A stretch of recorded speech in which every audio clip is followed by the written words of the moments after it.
Next batch ಬರ್ತೀನಿ ಈಗ 3 ಮಂದಿ ಜೋಡಿ ಬಿಡತ್ತೀನಿ ನಡ್ರಿ.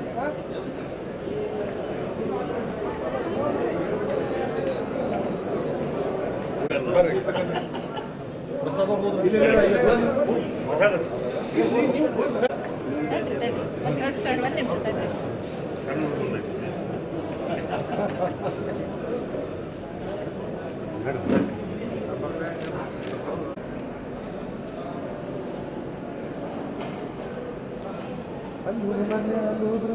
ಅಲ್ಲಿ ಮುಗಿಸಿ ಹೊಂಟ್ರ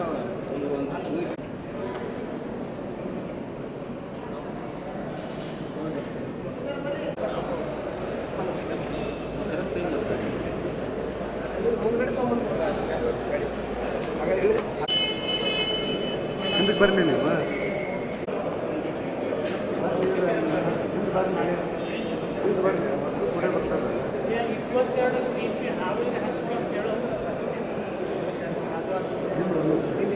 ಒಟ್ಟಿಗೆ ಬರ್ತದೆ ಅಣ್ಣ.